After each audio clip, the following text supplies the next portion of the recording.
Paul, who was kind while we were dating, started to verbally abuse me along with his daughter, Teresa, after we got married. Despite their treatment, I continued to save for Teresa's college funds. Eventually, a college acceptance letter arrived, and we decided to celebrate, which also coincided with Paul's promotion. When I returned home from shopping, I found garbage bags filled with my books and clothes left in the yard. In the bedroom, Paul, Teresa, and my mother-in-law were throwing my belongings into garbage bags. "Hurry up and leave. We can't invite Grandma over because there's not enough room with you around," Teresa said. "Exactly. We don't need a failure of a wife. We'll just take the college funds. Thanks." Paul laughed, shaking his shoulders. "A bottom dweller making $10 per hour. Get out, useless mother." "Bye-bye," my mother-in-law added. Something inside me snapped then. "I'll leave," I said. I went to the yard and carried the remaining garbage bags to the car. Sitting in the driver's seat, tears of frustration overflowed. I bit my lip and vowed not to let this be the end. Remember this, I am Kelly, a 53-year-old housewife. 12 years ago, I met Paul, who was 44, through work. We got along well as we worked together. Paul, who was cheerful and bright, seemed dazzling to someone as introverted as me. When he proposed, I was flustered and wondered, am I good enough? During one of our dates, he revealed that he had a 9-year-old daughter, Teresa. I was surprised to learn he was divorced, but soon grew fond of Teresa, who was affectionate and innocent after meeting her nervously. Our modest wedding went smoothly, and our married life started off well. However, the happy days did not last long. I lost my parents to illness during my student days and was raised by my uncle and his wife, who ran a business, after accepting the proposal. I introduced Paul to my uncle and his wife after getting their blessing for our marriage. Next, we visited Paul's parents to greet them. When my mother-in-law learned that I was raised by my uncle and his wife, she seemed clearly displeased. Maybe because of that, she started to make snide remarks to me after we got married. She would come over unexpectedly to nitpick everything. "Kelly, there was a hair in the corner of the stairs. The bathroom mirror is dirty. Don't you clean it every day?" she would frequently scold. "It's outrageous that you work even though you have a small child. These days, everyone works even with small children. I switched to part-time so I could be home when Teresa comes back from school," I gently objected. My mother-in-law glared at me. "How dare you talk back to your mother-in-law, insolent wife." I never asked why they divorced, but I could guess it might have been because of her nagging. "Come on, Mom. If both of us work, we can save up for Teresa's college funds sooner," Paul said. But as years passed, like his mother, Paul started to verbally abuse me as well. "You come back from work halfway through the day, and this is the meal you prepare. Don't you care to comfort your tired husband? I'm sorry, but it's tough to prepare 2 side dishes every day besides the main," I replied. "You just want to slack off. Everyone manages to do it," he said. My mother-in-law, who was a full-time housewife, never used store-bought prepared foods and forbade me from using them as well. So I found time to prepare meals in advance late at night or on weekends when the family was asleep. Just when I thought the issue was resolved, Paul started insisting on bringing lunch from home to save money, which of course I had to prepare, and he found fault with that too. The lunchbox contains frozen food, and the main dish is leftovers. "You're cutting corners too much. Preparing all the small dishes from scratch is hard," I said.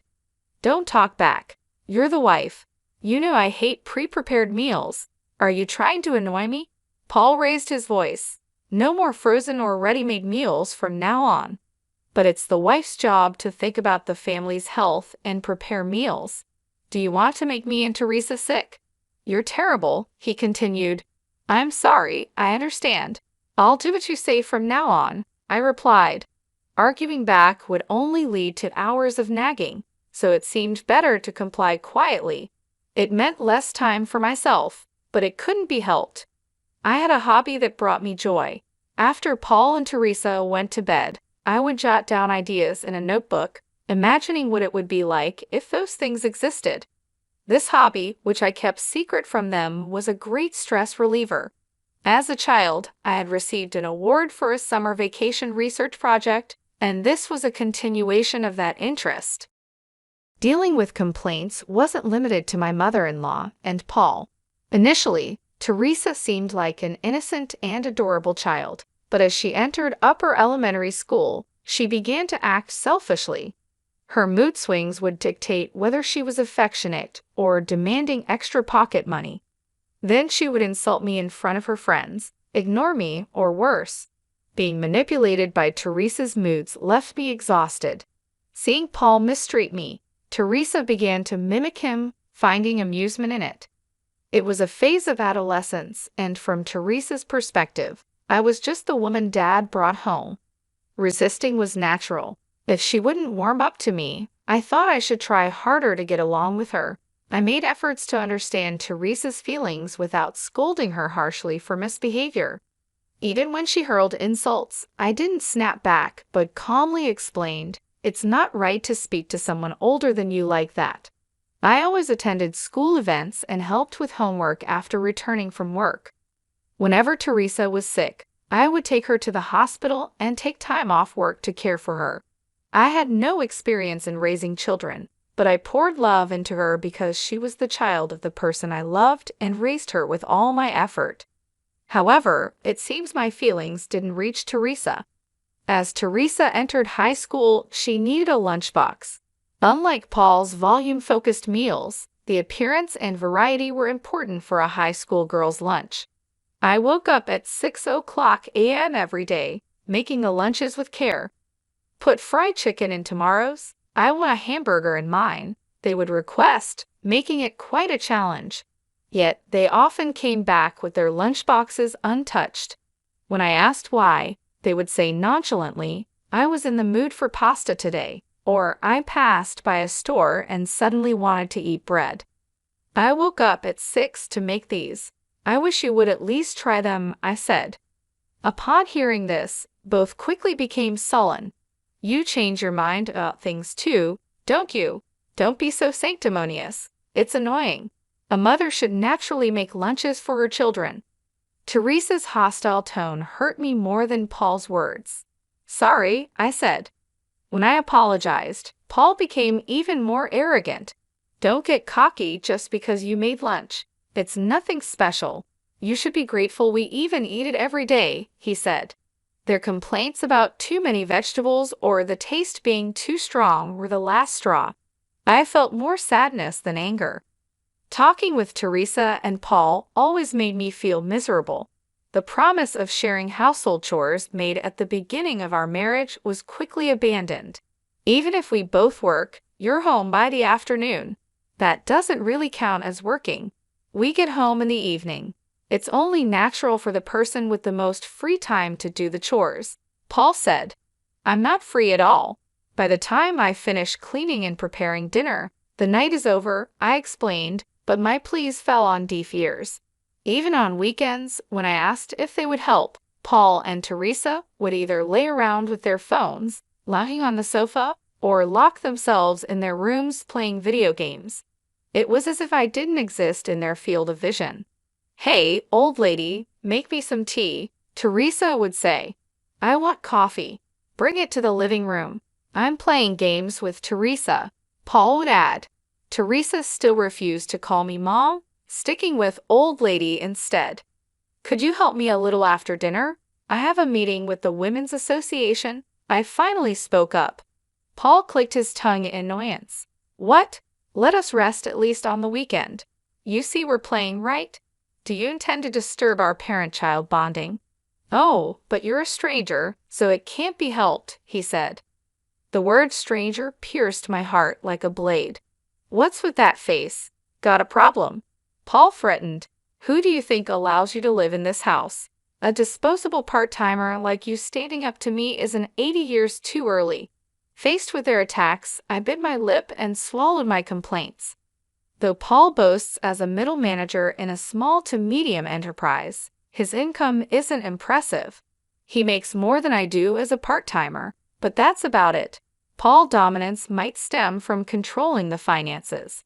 Before our marriage, I mentioned I'm not confident in managing finances. Then I'll handle it that way you can relax, he said. Fooled by his cheerful smile, I agreed to hand over my salary to him. He would allocate funds from our combined incomes for living expenses and Teresa's college fund. Despite his salary increasing over the years, our living expenses somehow decreased. Lately, I've been given only $10,000. Half goes to saving for college fees, and the rest covers food, daily necessities, and miscellaneous expenses. I need at least $5,000 more, and I want some pocket money for myself. Housewives don't need pocket money. Put the $5,000 for Teresa's education into the account first. I'll check every month, Paul said firmly.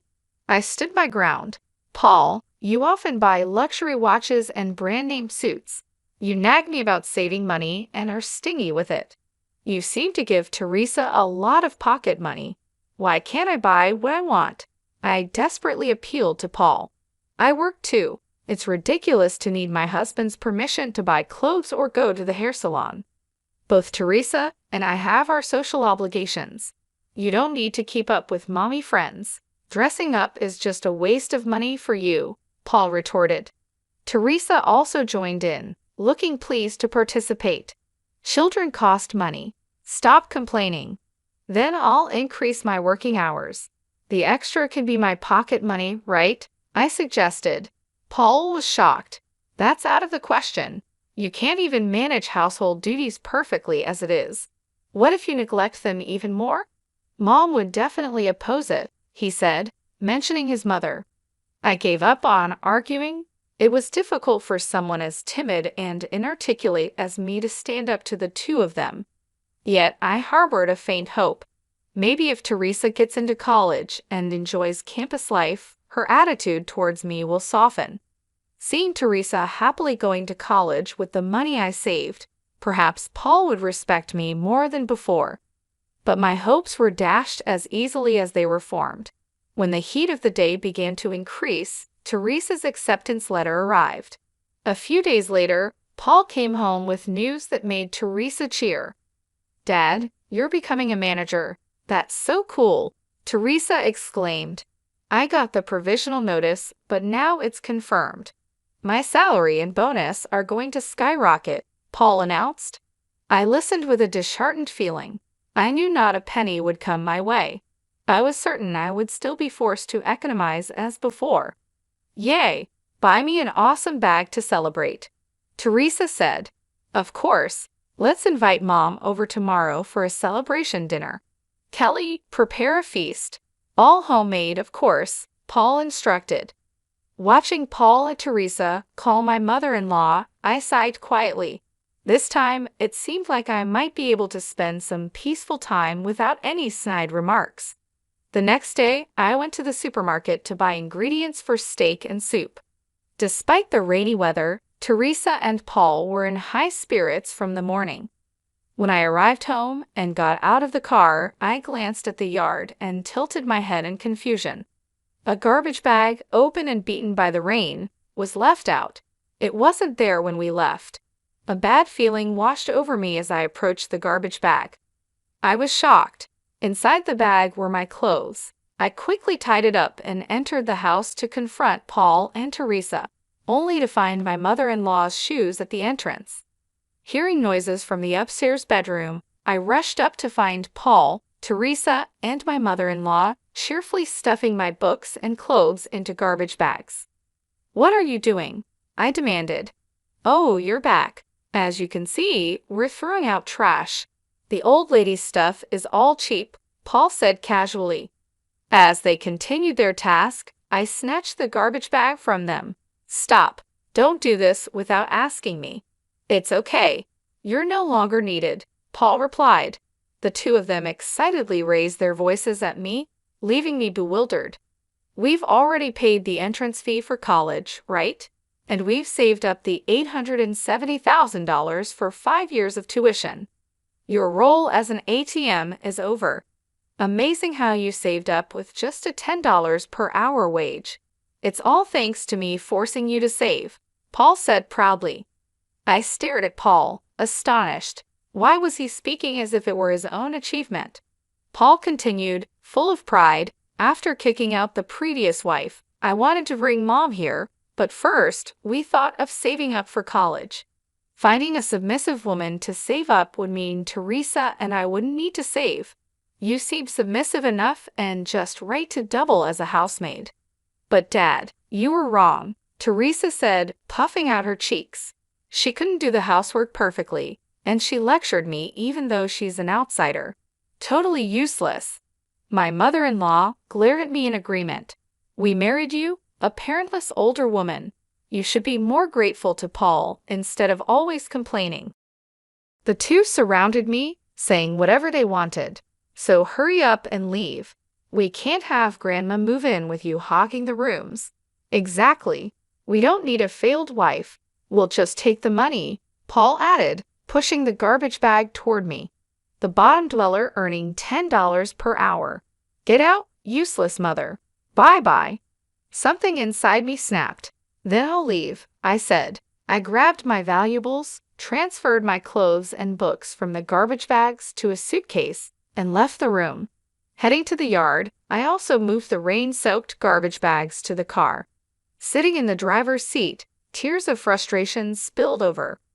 Paul never had any affection for me. To be treated as nothing more than a housekeeper and ATM, how much more could they belittle me? I was furious. Biting my lip, I vowed in my heart not to let this be the end. Remember this, I thought. Eager to escape from those two, I drove a short distance before pulling over to call my uncle without revealing too much. I poured out everything, and my uncle, furious, immediately arranged for an empty room in a singles dormitory for me to use until I found a place to move. I decided to accept his kindness. Fortunately, only my clothes got wet in the rain, so I dried them at a laundromat near the dorm and carried them to my room. As I stored my clothes in the chest of drawers and organized my valuables, I began to feel slightly more at peace. During our relationship, Paul had been truly kind, and I believed I was cherished. Even after his attitude changed post-marriage, I kept telling myself, he's really a kind person. Things will go back to how they were. With Teresa, I thought we just needed time to get along, and with my mother-in-law, I believed it was natural for in-laws to clash. But faced with reality, I finally woke up. No matter how much I tried to make amends or the effort I put in, it was futile with people like them. They would pay for trampling over my feelings. First, I visited my uncle's company to ask for a referral to a good lawyer. I went to the city office to pick up divorce papers and completed various procedures. Eventually, I received a message from Paul stating, I filed for divorce. After I left, neither Teresa nor my mother-in-law bothered to call, perhaps enjoying their life without me. A month of peaceful days passed until Paul contacted me again. I was working on my computer when I saw his name on my phone screen and decided to ignore it. I had been expecting his call, but I was busy. I let it go to voicemail. Soon, Paul's tearful voice came through. Kelly, please answer the phone. Something terrible has happened. After the call ended, my phone kept ringing persistently. Hurry up and come out. Help us. It's going to be bad if it stays like this. He left crying messages on the voicemail and called like a man possessed. Eventually, I gave in and answered the phone. What do you want, Paul? I'm busy. Can you get to the point? Paul hesitated on the other end, taken aback by my sharp tone. Oh, well, I called Teresa's college, he said, sniffling. They said she has withdrawn her enrollment, so she is not a student there. What's going on? Exactly as they said, I replied matter-of-factly. I canceled the enrollment. The prep money's gone, but they refunded the tuition fees to my account, which helps a lot. Withdrawal. Don't make decisions on your own. Paul yelled. Poor girl, she worked hard to get into college. Oh, really? I said, unimpressed. I didn't know, Kelly mocked. With the allowance you gave her, she was busy going to nightclubs and rock concerts until morning. Hardly the behavior of a student. That is, Paul stumbled over his words. I've never seen her study once. So you chose a college where money would do the talking, right? She studied when you weren't looking. College isn't just about studying. You've taken away her chance to learn other things, Paul argued heatedly. Oh, my mistake. It could have improved her twisted character, right? I returned his statement with heavy sarcasm. Why are you doing this? Do you have a grudge against us? Paul asked, bewildered. She told me to get out, called me a useless mother. Who does she think made her college possible? How do you think I felt saving up all that money? I said. Holding on to such words, you're petty. Well, there's money in the account, right? Paul replied. Yes, I said, and the call abruptly ended. Sighing, I returned to my work on the computer. Less than an hour later, the phone rang again. Reluctantly answering, I was greeted by a frantic Paul screaming, "Why can't I withdraw the money from your account?" So you couldn't. I feigned ignorance. Paul started to rant and rave. I was refused at the bank. Of course, I changed the account holder's name. You can't just do that. Ah, no. Kelly, where are you? Paul's voice sounded desperate, almost begging. Without money, Teresa will have trouble enrolling in another college next year. Return Teresa's money. Return it. That $250,000 is my money. I scoffed at the absurdity. If you stop all the lavish shopping you do, you should easily afford your beloved daughter's college fees. Ah, Paul was flustered. I need money because I live at the bottom, so the soon-to-be manager or your beloved mother should take care of it, I said with heavy sarcasm. I'll have a better salary as a manager, but I'm drowning in debt. Mom's on a pension, Paul admitted hesitantly. Drowning in debt, I realized he didn't want his weaknesses known. Both Mom and I are having a tough time, so please at least spare us the compensation, he pleaded. Tough, huh? But I'll be claiming compensation properly later. Take care, I emphasized my point and hung up. The day after being kicked out, I went to the bank and changed the account holder's name, anticipating Paul might try to withdraw money upon learning of the college withdrawal. If Teresa had been serious about her studies, canceling her college enrollment would have been heartbreaking, but given her carefree lifestyle, it wasn't. I chose this route without hesitation. That night, I received a voicemail full of insults from my mother-in-law, which I promptly deleted. Later, through a lawyer introduced by my uncle, I filed for compensation from Paul. Predictably, he resisted. Paul accused, knowing I don't have money, demanding compensation is just cruel. Why should I even have to pay? I provided for Kelly, treated a failed wife kindly, and didn't even cheat. What's there to complain about? Running off with the enrollment money is outrageous. If anything, we should be receiving compensation from you. So I thought I'd wait until Paul changed his tune. A few months later, I received a call from my sobbing mother-in-law. Kelly, please help, she said, her tone as imperious as ever. It seemed her character would never change. Long time no see. What's the matter? I asked leisurely, though I could guess the reason.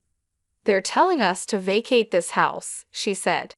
Well, it can't be helped. It's my house, after all, I replied. My mother-in-law gasped in surprise. Didn't Paul tell you? When I got a job, my aunt and uncle transferred this house to me. I invited Paul and Teresa, who were living in an apartment at the time, to live with me, so it's in my name. This is the first I've heard of it, she sounded dumbfounded. Is that so? Well, anyway, my uncle was furious when he found out I was kicked out and said he'd proceed with selling the house, so I'm going along with it. I'm not kind enough to let the people who kicked me out live there for free. So you're really going to sell it? She asked. Yes, there's a viewing this weekend, so please move out by then, I replied. That's impossible, my mother-in-law shouted. I was kicked out in 15 minutes from my own house, I said calmly. The sale of the house is already decided. It would cause trouble for the real estate agent and the viewers, so please move out soon. Is Paul there? I asked. Paul seemed to have been listening nearby and took the phone. What do you want? He said. I took a deep breath and replied in a low voice. Who do you think allowed you to live in that house? Paul was speechless. Ah, that's a relief. How does it feel to hear those words? Damn it, I'm not paying any compensation. See if you can get it, Paul yelled. I was told to discuss this through a lawyer, I said, exasperated. Paul continued to yell. You with your low salary plan to leech off compensation. Pathetic, but I'm not paying a cent. Are you sure you want to be so confident? I asked. I said this with a mix of disbelief and annoyance. I have plenty of evidence. The abusive words you, Teresa, and your mother hurled at me are recorded and noted. While you forced me to economize, you squandered money on luxury goods. There's no escaping this. A mother saving for her child is natural, and a wife should obey her husband. That's right. If you have something to say, earn more than me, Paul retorted, both making a scene with their vulgar attitudes. Return the college funds, thief. If you really don't, we'll sue you. Suit yourself. Enough, both of you. Teresa tried to calm her mother and Paul over the phone. I'm really angry at her for stealing my important college funds. That's the lowest a parent can get. Teresa, you're right. You're looking forward to college so much. It's heartbreaking. Paul's voice sounded like he was on the verge of tears. But it's okay. There's next year. If Dad becomes a manager, our salary will increase and life will get easier. That's true, Paul shouted with apparent joy.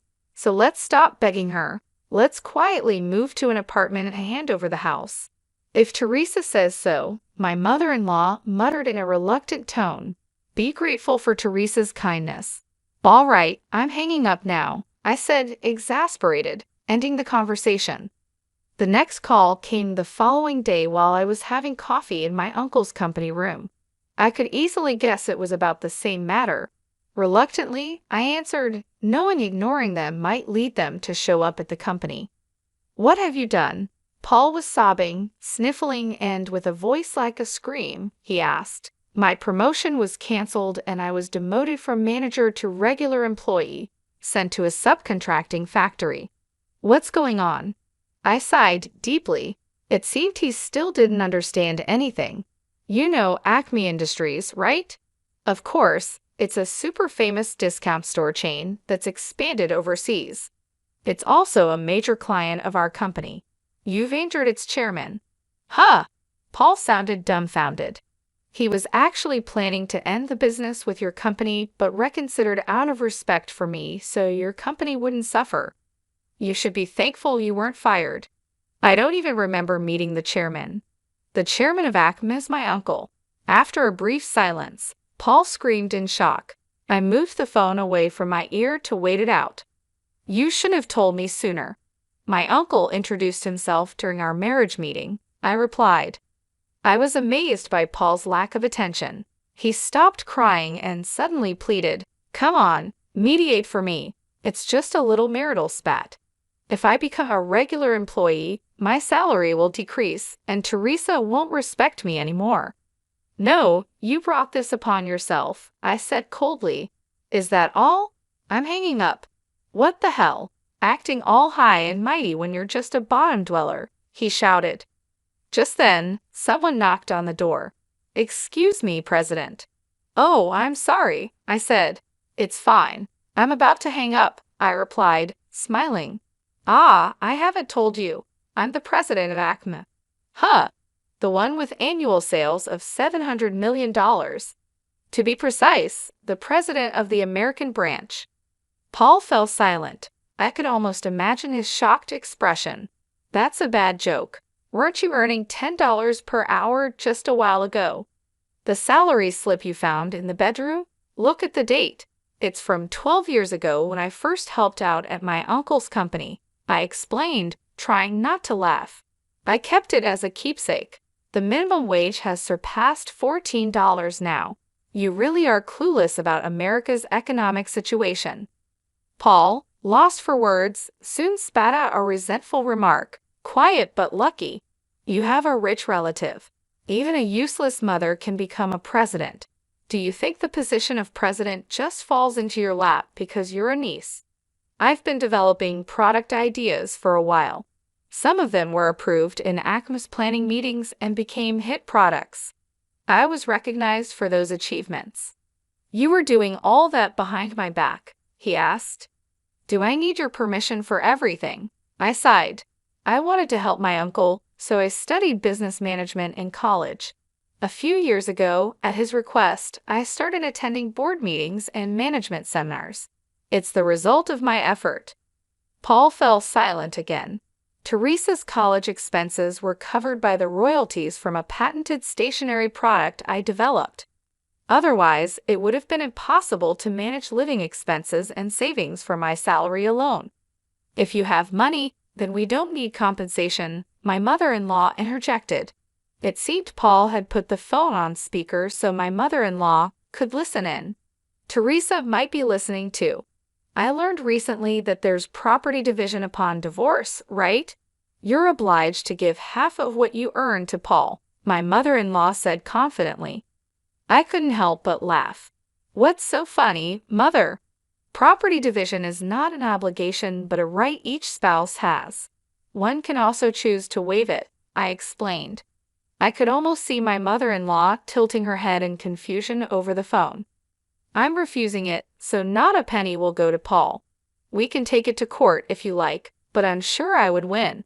What? Mom becomes the president of ACMA and I get nothing? That's so unfair, I heard Teresa's disappointed voice. Paul remarked, Kelly, being the husband of a president means you can live in luxury. Forget about pride. This isn't the time, my mother-in-law urged Paul. Paul also agrees, right? Mom, Kelly, I apologize for everything. Let's start over. I won't treat you as a housekeeper anymore, Paul pleaded. Mom, I won't call you useless anymore. So come back. I want a high-rise condo for our next home. Faced with their outrageous demands, my laughter turned into disbelief. I can earn well on my own, so I don't need a useless husband. Compensation will be deposited into my account monthly. If you can't pay, your assets will be seized. Take care. Amidst their shouts over the phone, I hung up and blocked Paul, Teresa, and my mother-in-law's contacts. Paul, who had been showing off at the subcontracting company, ended up being fired after causing trouble. Struggling with living expenses, debt, and compensation payments, he now works non-stop at a factory on weekdays and a restaurant on weekends. Of course, they had to move out of the house and now live in a rundown apartment with Teresa and my mother-in-law. Teresa, who planned to enjoy her college life, lost all motivation to study and lazes around at home every day. My mother-in-law, doing no housework, joins Teresa in mocking Paul for his low salary, leading to constant quarrels. Having secretly saved up money, I moved to a luxury high-rise condo and lived a busy life. I was worried about the backlash from other employees for a former regular employee becoming the president, but they welcomed me warmly. My contributions to hit products have played a significant role. Any gaps in my knowledge are covered by the executives. Free from worrying about Paul and Teresa's opinions, I'm glad to live freely. I plan to take care of myself while enriching both my work and personal life.